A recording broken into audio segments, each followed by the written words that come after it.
नमस्कार मंडळी, स्वागत आहे आपल्या स्पिती व्हॅली बाईक राईडच्या 5व्या पार्टमध्ये. आजचा प्रवास आहे काझा ते स्पिलो. पण हा फक्त एक प्रवास नाही, तर हजारो वर्षांचा इतिहास आणि हिमालयातील रहस्यांचा शोध घेणारी एक भन्नाट सफर आहे. या एपिसोडमध्ये आपण भेट देणार आहोत स्पितीतील सर्वात प्राचीन आणि आध्यात्मिक ठिकाणांपैकी एक टाबो मॉनेस्ट्रीला. त्यानंतर आपण जाणार आहोत गूढ आणि रहस्यमय ग्यू मॉनेस्ट्रीमध्ये, जिथे तब्बल 500 वर्षांपेक्षा जुनी नैसर्गिकरित्या जतन झालेली ममी पाहायला मिळते. या ममी मागची कथा तुम्हाला नक्कीच थक्क करून सोडेल. तर तयार व्हा या स्पितीच्या वळणावळणांच्या रस्त्यावरून, भव्य पर्वतरांगांमधून आणि इतिहासाच्या पाऊलखुणांमधून एका अविस्मरणीय प्रवासासाठी. चला मग सुरू करूया काझा ते स्पिलोचा हा रोमांचक प्रवास.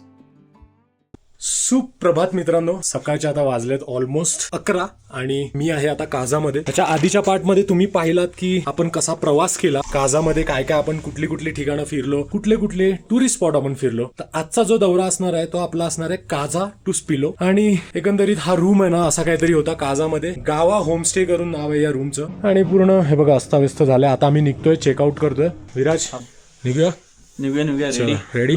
शशादा रूम मस्त होते पण काय पण एक नंबर. हे बघा एकंदरीत असे रूम होते, पूर्णपणे वुडन आहेत आणि मस्त थंडी वगैरे पण जास्त वाटत नव्हती कारण पूर्ण लाकडाचे रूम आहेत. जर तुम्ही येत असाल ना काझाला तर या प्रॉपर्टीवर नक्की स्टे करा. मी बोलतोय ना माझा श्वास चढतोय कारण हाय अल्टिट्यूडवर आहे आपण आणि लो ऑक्सिजन आहे, तर त्यामुळे थोडा प्रॉब्लेम होतो. आपल्यातल्या एका रायडरला आपण हॉस्पिटलमध्ये नेलंय कारण त्याचा ऑक्सिजन ड्रॉप झाला आणि थोडे त्याला हेल्थ इश्यूज येत आहेत. तर त्याला बॅकअप व्हेकलमध्ये बसून आपण स्पिलोला घेऊन जाऊ, म्हणजे खाली जसं जसं लो अल्टिट्यूडला जाऊ तसं जसं तो ठीक होईल. कोणी पण इथे येत असेल तर पहिला प्रिकॉशन्स, हेल्थ इश्यूज वगैरे जाणून या. काझामध्ये स्टे करा, हॉस्पिटलच्या फॅसिलिटीज चांगल्या आहेत आणि काय वाटलं तर अंगावर काढू नका. बरोबर, स्पिती व्हॅली हलक्यात घेऊन कोणालाही नका. काही होऊ शकतं.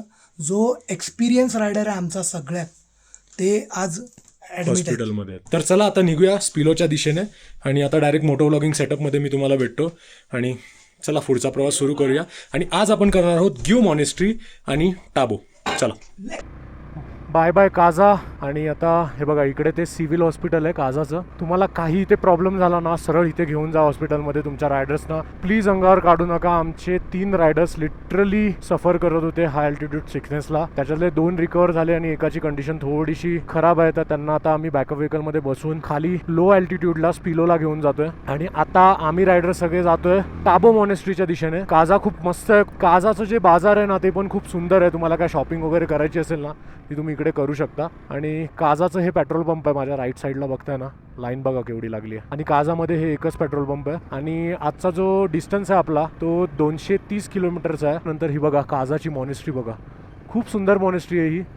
मला व्हिजिट करायला मिळालं नाही, बट तुम्ही कधी आलात ना काझाला या मॉनेस्ट्रीला नक्की भेट द्या. ॲक्च्युली मला त्रास होतोय तो धुळीमुळे, कारण धूळ खूप उडते. माझं पूर्ण जॅकेट, माझी हायड्रेशन बॅग पूर्ण व्हाईट झाली आहे. ॲक्च्युली माझा घसा बसलेला काल. गरम पाणी 2-3दा पियालो ना तेव्हा जाऊन क्लिअर झाला. चलो गाईस, हात दाखव साईडला. चला आता ऑलमोस्ट सगळे बायकर्स रेडी झालेले आहेत आणि आता निघालो आपण टाबो मॉनेस्ट्रीच्या दिशेने. टाबो मॉनेस्ट्री आता मला इथून 42 किलोमीटर दाखवते, बट इकडची जी सिनेरी आहे ना ती एक नंबर आहे. म्हणजे लिटरली मी जेव्हापासून स्पिती व्हॅलीमध्ये एंटर केलं आहे ना तेव्हापासून मी एकच बडबडतोय की भाई काय व्ह्यूज आहेत इकडचे आणि काय लँडस्केप आहेत. टाबो मॉनेस्ट्रीसुद्धा की मॉनेस्ट्री एवढीच म्हणजे जुनी मानली जाते, प्राचीन मानली जाते. खूप सुंदर मॉनेस्ट्री आहे. याचसोबत तुम्ही धनकर मॉनेस्ट्रीसुद्धा करू शकता. पण आता आपण जर धनकर मॉनेस्ट्री करत बसलो तर आपल्याला पुढे ग्यू मॉनेस्ट्री पाहायला नाही मिळणार. इकडे बघायला गेलात ना तुम्हाला प्रॉपर फक्त होमस्टेज मिळणार. हॉटेल्सचे ऑप्शन खूप कमी आहेत इकडे काझामध्ये. तर तुम्ही जेव्हा स्पिती राईडचा प्लॅन करताय ना तर तेव्हा प्रॉपर सर्व बुकिंग्स करूनच या, नाहीतर मग नंतर शोधत बसावं लागेल तुम्हाला आणि कदाचित हॉटेल्स मिळणारही नाही. आणि मिळाले तर खूप अवाच्या भाव लावून तुम्हाला ते घ्यावे लागतील. हे बघा ना, लँडस्केप बघा ना कसे आहे ते, एकदम वेगळेच आहेत एकदम. खूप सुंदर आहे यार, स्पिती व्हॅली खूप सुंदर आहे. लद्दाखपेक्षा सुंदर आहे आणि तेवढीच डिफिकल्ट सुद्धा आहे. या ट्रकवर बघा काय लिहिलं आहे, बेटी बचाओ बेटी पढाओ और बेटा समज जाओ. टाबो मॉनेस्ट्री आता इथून आहे 34 किलोमीटर आणि आता लिंगाटीला आपण पोचू. ॲक्च्युली इकडे ना लिंगाटीला आहे ना, मी बरोबर बोलतोय की मला माहीत नाही, पण ज्यांनी स्पिती केलं आहे त्यांना माहिती आहे. तिकडे एक आईस कॅफे आहे जर तुम्ही विंटर स्पिती करत असाल ना तर तो आईस कॅफे ना खूप सुंदर दिसतो, खूप सुंदर. वरनं जे पाणी येणारं असतं ना ते फ्रीज झालेलं असतं आणि पूर्ण तो कॅफे आहे ना बर्फाचा बनवला असतो. हा बघा इकडे तो आईस कॅफे असतो आणि हा जो वॉटरफॉल आहे ना तो पूर्णपणे फ्रोझन असतो. टाबो मॉनेस्ट्री आता इथून 27 किलोमीटर दाखवते. ठेका शराब देसी व अंग्रेजी. ओके. ओ गो माता ये क्या खा रही हो भाई. लॉर्ड अल्टो चालते आपल्या समोर. छोट्या गाडीला अंडर एस्टिमेट करू नका स्पितीमध्ये. एकदम अशी झपझप निघतात ना या गाड्या छोट्या हलक्या. वॉटर क्रॉसिंग वगैरे इझिली करू शकता त्याच्यावरती. Thank you boss. टाबोच्या 20 किलोमीटर आधीचा पॅच बघा. फुल्ली ऑफ रोडिंग पॅच आहे. हे बघा असं थांबावं लागतंय मग कारण नॅरो रस्ता आहे. आणि ही बघा इथे लँडस्लाईड झाली आहे. नॅरो रस्त्यांवर ना एका साईडला थांबा, मोठ्या गाड्यांना पास होऊ द्या. ऑब्व्हियसली आपल्या छोट्या गाड्या आहेत त्यांचा जरा तरी धक्का आपल्याला लागला ना आपला लगेच फॉल होऊ शकतो. स्पिती रिव्हर बघा काय वाहते खळखळत. बघा टोयोटाची गाडी आहे. शिट पूर्ण धूळ सगळीकडे. असं वाटतं कन्स्ट्रक्शन चालू आहे. सॉलिड टेरेन आहे यार, सॉलिड. लडाख काहीच नाही आहे स्पिती समोर. काही म्हणजे काहीच नाही आहे. लडाख खूप इझी आहे खूप.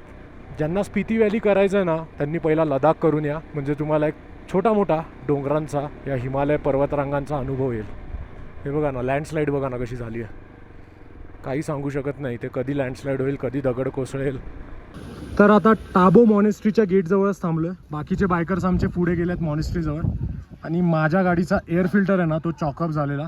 गाडी थोडी पिकअप लॅग करत होती मध्ये तर बोललो क्लीन करून घेऊ. बघा किती घाण आहे बघा. तर बोललो हवा मारून घेऊया. इथे मॅकॅनिक दिसला तेवढाच क्लीन होईल कारण पुढे अजून बरीच जर्नी बाकी आणि खूप सारी धूळ उडते. तर बोललो करून घेतो गाडी.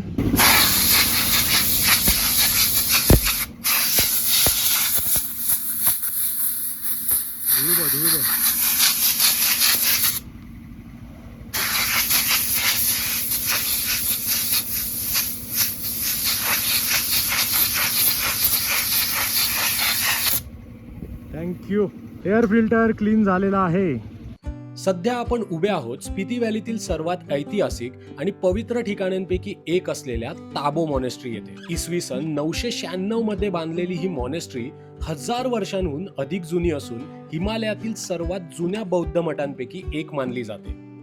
टाबो मॉनेस्ट्रीला हिमालयातील अजिंठा असेही म्हटले जाते कारण येथे असलेल्या प्राचीन भित्तचित्रांमधील शिल्पांमध्ये आणि हस्तलिखितांमध्ये बौद्ध संस्कृतीचा समृद्ध वारसा जतन करण्यात आला आहे. समुद्र सपाटीपासून सुमारे 10,000 फूट उंचीवर वसलेली ही मॉनेस्ट्री केवळ धार्मिक स्थळ नसून इतिहास, कला आणि अध्यात्म यांचा अनोखा संगम आहे. दरवर्षी हजारो पर्यटक आणि बौद्ध धर्माचे अनुयायी येथे भेट देतात. स्पिती व्हॅलीला भेट दिली आणि टाबो मॉनेस्ट्री पाहिली नाही तर तुमची सफर अपूर्णच राहिली असं समजा. आता मी आहे टाबो मॉनेस्ट्रीमध्ये आणि इथे आतमध्ये ना ती मॉनेस्ट्री आहे आणि आतमध्ये व्हिडिओ शूटिंगला अलाउड नाही आहे. बट आतमध्ये तुम्ही जाल ना एवढा जबरदस्त एक्सपिरियन्स आहे ना. खूप सुंदर आहे. आतमध्ये ओल्डेस्ट म्हणजे हजारो वर्ष जुन्या मूर्त्या आहेत आणि खूप काही असं बघण्यासारखं आहे. आतमध्ये व्हिडिओ शूटिंगला अलाउड नव्हतं म्हणून आता मी काय आतमध्ये जाऊन दाखवलं नाही. पण तिथे एकदम काळोख आहे, फक्त वरून सूर्यप्रकाश येतो आणि आतमध्ये सर्व त्या मूर्त्या आहेत. खूप सुंदर एक्सपिरियन्स आहे. इथे आलात ना एकदा तरी या मॉनेस्ट्रीला व्हिजिट करा. टाबो मॉनेस्ट्री खूप सुंदर आणि खूप जुनी मॉनेस्ट्री आहे ही. आतमध्ये व्हिडिओ शूटिंगला अलाउड नाही त्यामुळे मी एवढं सगळं काय दाखवत बसत नाही तुम्हाला कारण रूल्स हे स्ट्रिक्ट फॉलो केलेच गेले पाहिजे. चला तर आता टाबो मॉनेस्ट्रीच्या इथून आता आपण निघतोय ग्यू मॉनेस्ट्रीच्या दिशेने आणि शिमला इथून आहे 366 किलोमीटर. खूप सुंदर आहे टाबो मॉनेस्ट्री. तुम्ही जर आलात ना तर आतमध्ये स्पेशली त्या मूर्त्या बघा ज्या जुन्या आहेत. मला तुम्हाला त्या दाखवायला मिळाल्या नाही पण खूपच सुंदर मूर्त्या आहेत. आणि जे दलाई लामा होते ते जिथे बसायचे ती सीट पण तिकडे होती. म्हणजे खूप सुंदर खूप सुंदर. स्पिती व्हॅली आहे ना फुल्ली रॉ आहे आणि फुल्ली रॉ ॲडव्हेंचर आहे. म्हणजे तुम्ही जर स्पिती व्हॅली आहे ना असं एक्सपेक्ट करून येत असाल ना की फुल्ली स्मूथ रस्ते आहेत, मस्त सगळीकडे कम्फर्टेबल स्टे आहेत, सगळीकडे फॅसिलिटीज आहेत, तर भाई स्पिती व्हॅली तुमच्यासाठी नाही आहे. मग तुम्ही घरीच बसा जर असं तुम्हाला जर हवं असेल तर. स्पिती व्हॅली त्यांच्यासाठी आहे ज्यांना ॲडव्हेंचर आवडतं, जे बाईक राईड इंथुझियास्ट आहेत आणि ज्यांना थ्रिलिंग रस्ते आवडतात, ज्यांना ऑफ रोडिंग आवडते, ज्यांना नेचर आवडतं अशांसाठी स्पिती व्हॅली आहे. हौशागौशांनी स्पिती व्हॅलीला येऊ नये. आणि हां तरी पण यायचं असेल ट्रेंड फॉलो करण्यासाठी, फोटोज व्हिडिओ काढण्यासाठी तर गप्प 4x4 व्हेकलने या, आयदर टेम्पो ट्रॅव्हलरने या. पण बाईकने असं समजून येऊ नका की मला सगळं कम्फर्टेबल मिळेल. बाईकवर जेव्हा तुम्ही बसता तेव्हाच तुमचा कम्फर्ट तिथेच निघून जातो. सोशल मीडियावर रियालिटी वेगळी दिसते, पण जेव्हा ऑन बाईक तुम्ही बसता ना तेव्हा रियालिटी काही वेगळीच असते. त्याच्या पाठचा स्ट्रगल वेगळा असतो. सोशल मीडियावर फक्त फोटोज व्हिडिओज दिसतात की बाबा किती मस्त रस्ते सिनिक एन्जॉय करत करत बाईक राईड करतोय, काय फील घेतोय रस्त्यांचा.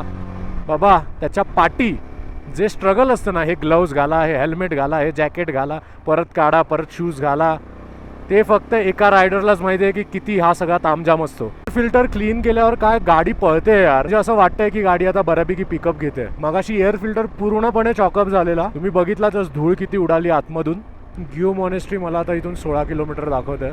आता जी मॉनेस्ट्री आपण बघायला जातोय ना, ग्यू मॉनेस्ट्री, तिचं एक खास वैशिष्ट्य आहे. त्या मॉनेस्ट्रीमध्ये ना एक ममी आहे. ममी म्हणजे एक ह्युमन बॉडी आहे जी 500 वर्ष जुनी आहे. आणि असं बोललं जातं की ती एका बुद्धिस्ट मॉंगची बॉडी आहे. हे आता कोणतं तरी गाव आलंय मला असं वाटतं. मध्येच गाव असं येतं आणि मध्येच 10-15 किलोमीटर 20 किलोमीटर काहीच पॅच नसतो. इथे जरा फूडचे ऑप्शन्स आहेत. आता हुर्लिंगला आपण पोहोचलोय आणि हुर्लिंगला आता आपण करणार आहोत लंच. आणि इथून फक्त आहे 15 किलोमीटरवर ग्यू मॉनेस्ट्री. शिवम भाई, ओके चल रही है गाडी? चल रही अच्छी? बाकी सारी गाडी हो गई ना सॉल्व? हे आपले मॅकॅनिक आहेत, त्यांनी खूप हेल्प केली आपल्याला. सगळ्यांच्या गाड्या व्यवस्थित चालू करून दिल्या. चला आता जेवायला थांबूया इकडे. मस्तपैकी पेट पूजा केली. आता ग्यू मॉनेस्ट्रीला जाणारा हा रस्ता बघा, काय रस्ता आहे एकदम. काय डोंगर आहे बघा, समोर पूर्ण बर्फाच्छादित डोंगर आहेत आणि आजूबाजूला पूर्ण बघू शकता हे दगड आहेत असे. आणि हाफ टनलिंग कशी असते बघा ना, वरती दगड आहे माझ्या डोक्यावर. प्रॉपर रस्ता कसा खोदून बनवलाय बघा. आणि राईट साईडला खोल दरी आहे आणि त्या दरीतून नदी वाहते. स्पिती रिव्हर आहे. स्पिती रिव्हर खूप मोठी आहे यार. वेलकम, स्वागतम, welcome to Gue monastery. Gue monastery 8 kilometre. Okay बघा, वाव, राईट साईडला बघ दिशा, मस्त ना. चंद्रताल ऑफ रोड केल्यानंतर आता हे पॅच तर काहीच वाटत नाही. हे खरंच आहे की मी स्वप्न बघतोय मला समजत नाही. इतकं सुंदर दृश्य आहे माझ्या डोळ्यासमोर. तुम्ही आता ना ऐकून ऐकून बोर व्हाल की भाई हा किती सुंदर सुंदर बोलतोय. अरे खरंच हे सुंदर आहे. बघा राईटला वॉलपेपर कसा वाटतो कम्प्युटरचा, मला आता तसं दिसतंय. तुम्ही विश्वास ठेवू शकता का, आता संध्याकाळचे 7:30 वाजलेत आणि ऊन बघा. 7:30 वाजता ही हालत आहे भाई. मुंबईला एवढ्यात काळोख होतो भाई, काय आहे हे. आता थोड्या वेळात 8 वाजतील. ही शपथ. ऊन बघा केवढं आहे, असं दुपारसारखं 2-3 वाजल्यासारखं ऊन आहे आणि वाजलेत ऑलमोस्ट 7:30, म्हणजे 8 वाजत आलेत ऑलमोस्ट. काय विचित्र प्रकार आहे हा दिशा. सूर्यदादा आज विसरले की काय मावळायचे. ओके, आता सीन असा झालाय, माझ्या घड्याळात मला 7:30 वाजलेले दाखवत आहेत आणि इंडियन टाइम आपला झालाय 5 वाजलेत. तेच बोललो, साला 7:30 झाले तरी काळोख का नाही झालंय. अरे शपथ, चायना टाइम पकडला म्हणजे आपल्याला, चायनाचा टाइम पकडला. 7:30 वाजले माझ्या घड्याळात. 7:30. तर आता आम्ही पोचलो आहोत ग्यू मॉनेस्ट्रीला आणि ते लिटरली मगाशी तुम्ही आता बघितलात, चायनाचा टाइम पकडला मला. आणि त्या साईडला तिकडे आहे ना, त्या साईडला पूर्ण चायना आहे आणि हे जे पूर्ण डोंगर बघतात ना ते पूर्ण चायनामध्ये आहेत. चायनाचे डोंगर आहेत ते. बॉर्डर एरिया आहे त्याच्यामुळे ड्रोन वगैरे उडवायला सक्त मनाई आहे इकडे. तुम्ही पण येत असाल किंवा तुम्ही इन्फ्लुएन्सर असाल, ड्रोन वगैरे कॅरी करत असाल, चुकून पण इथे उडवू नका. हालत बघा काय झाली, चेहरा बघा कसा झालाय माझा. असं वाटतंय चायनामध्ये चायनाचा टाइम पकडून वाटतं तिकडे जाऊन विदाउट पासपोर्ट. हां, चायनामध्ये पोचलो. आम्ही चायनामध्ये आलो. वा, तुमचा फोन चायनामध्ये गेला, तुम्ही नाही. आणि तुला चायनात जावंसं वाटतं. चिंग चँग चुंग चुंग बोलावं लागेल मग आणि किडे बिडे खावे लागतील, मग तुला चायनामध्ये एंट्री आहे. समजलं काय. कल्पना करा, तब्बल 500 वर्षांपासून एक मानवी मृत शरीर आजही जसंच्या तसं जतन केलेलं आहे. लोक आजही या मृत शरीराला ममी म्हणून संबोधतात. पण ही ममी इजिप्तमध्ये नाही तर स्पिती व्हॅलीच्या ग्यू मॉनेस्ट्रीमध्ये आहे. तर मित्रांनो, ही आहे ग्यू मॉनेस्ट्री आणि या ठिकाणी ठेवले आहे बौद्ध भिक्षू सांगा तेन्झिन यांचे मृत शरीर, ज्यांनी ध्यानावस्थेत समाधी घेतल्याचं मानलं जातं. स्थानिकांच्या मते 1975 मध्ये आलेल्या भूकंपानंतर त्यांचा मृतदेह सापडला आणि त्यांचं अस्तित्व जगासमोर आलं. विशेष म्हणजे या मृत शरीराचं जतन कोणत्याही रसायनांशिवाय न करता नैसर्गिकरित्या झालं आहे. आजही त्यांचे केस, त्वचा आणि दात स्पष्टपणे आपल्याला पाहता येते आणि हीच गोष्ट अधिक आश्चर्यकारक वाटते. समुद्र सपाटीपासून सुमारे 10,000 फूट उंचीवर वसलेलं हे छोटंसं गाव शांतता, अध्यात्म आणि रहस्य यांचं अनोखं मिश्रण आहे. या ठिकाणी तुमच्या मोबाईलच्या घड्याळात भारताचा नाही तर चायनाची वेळ दाखवते. स्पितीमध्ये सुंदर ठिकाणांची कमतरता नाही, पण ग्यू मॉनेस्ट्रीची ही 500 वर्षांची जिवंत कथा तिला सर्वांपेक्षा वेगळी बनवते. आत्ता जस्ट आम्ही ग्यू मॉनेस्ट्री केली आणि आता स्पिलोच्या दिशेने आम्ही प्रस्थान केलेलं आहे. हा ग्यू मॉनेस्ट्रीचा रस्ता आहे ना, आहे तर चांगला, पण ट्रॅफिक लागला ना तर खूप कंटाळाना होऊन जातो. आता पाठी खतरनाक ट्रॅफिक होतं आणि मध्ये मध्ये रस्त्यावर ना पूर्ण धूळ उडते, फक्त धूळ आहे, रस्ता नाही आहे पुढे. आता हा कुठेतरी जाऊन डांबराचा रस्ता लागलाय आणि इथे ना ओव्हरटेक पण करू नाही शकत तुम्ही, सांभाळून करावा लागतो ओव्हरटेक. हा बघा, आता ह्याने जागा दिली, घे खेच खेच खेच, हां खेचली, कारण समोरून गाडी आली ना आता पूर्णपणे जॅम व्हायला होतं. राईटने मोठे मोठे असे डंपर पण येतात, सो खूप इरिटेट व्हायला होतं. आणि लेफ्टला बघा किती खोल दरी आहे, बापरे.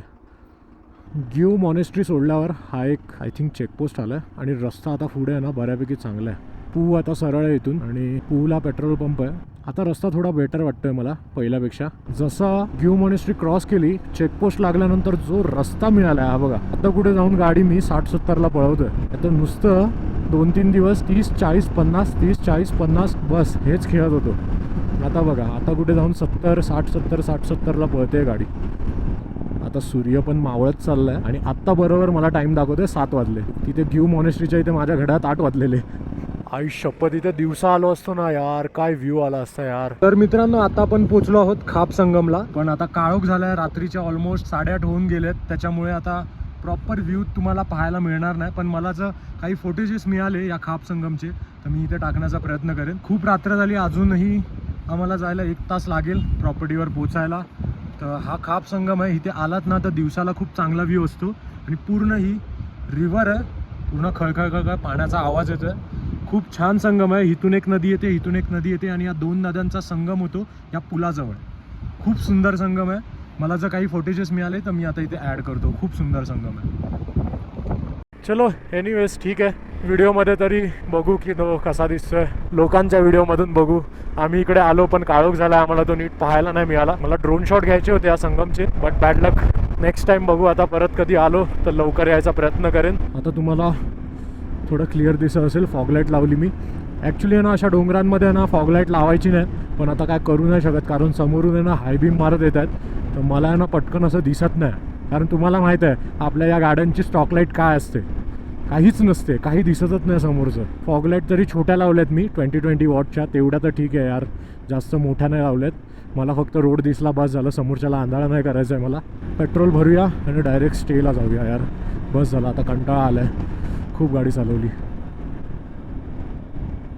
Good morning. मॉर्निंग. कुठे आहेत आपले दादा? आहेत ना, दादा तिकडे गेले दादा गेले काय? नाश्ता करायला. तब्येत ठीक आहे ना आता? हो ठीक आहे एकदम. ओके. सुप्रभात मित्रांनो, सुप्रभात. स्पिलोवरून काल ॲक्च्युली खूप दमलो. रात्री जवळजवळ 10 वाजले जेवेपर्यंत, 11 वाजले झोपेपर्यंत, 12:30 वाजले. आणि आता मी आहे स्पिलोमध्ये आणि आता पुढचा जो टप्पा असणार आहे तो आपला असणार आहे सांगलाच्या दिशेने आणि इंडियाज लास्ट विलेज आपण करणार आहोत चिटकुल. व्ह्यू बघा काय सुंदर व्हॅली आहे, तो तिकडे बर्फाचा डोंगर आहे, इकडे आपले अर्धे रायडर्स आहेत, हे बघा हात दाखवत आहेत. आणि अशी काहीतरी प्रॉपर्टी होती ही, असं काहीतरी आमचे रूम होते, म्हणजे 3 प्रॉपर्ट्या होत्या, ही एक प्रॉपर्टी, ही एक प्रॉपर्टी आणि ही एक प्रॉपर्टी. तर असे आमचे टोटल 41 रायडर आहेत. ते सर्व डिवाईड झालेले. मी जस्ट आता आंघोळ करून आले म्हणून इग्नोर करा माझा लुक, मी केस बीस पण सेट नाही केलं. पण काल व्लॉग एंड करता आला नाही, तुमच्यासमोर येता आलं नाही, तर हा व्हिडिओ आहे ना मी आता इथेच संपवतो मित्रांनो. ह्याच्यानंतरच्या व्हिडिओमध्ये आपल्याला सांगला चिटकुल हे पाहायला मिळणार आहे स्पिती व्हॅलीच्या या नेक्स्ट पार्टमध्ये. तर स्टे ट्यून. व्हिडिओ जर तुम्हाला आवडला असेल ना आणि ग्यू मॉनेस्ट्री, टाबो मॉनेस्ट्री हा जो प्रवास तुम्हाला आवडला असेल ना काजावरून, तर नक्की आपल्या व्हिडिओला लाईक करा, शेअर करा, सबस्क्राईब करा आणि ह्याच्या नेक्स्ट पार्टसाठी आत्ताच बेल आयकॉन दाबून ठेवा, म्हणजे तुम्हाला अपडेट सगळ्यात पहिला येईल. चला तर भेटूया पुन्हा अशाच नवीन व्हिडिओसोबत. तोपर्यंत जय हिंद, जय महाराष्ट्र, जय शिवराय, हर हर महादेव.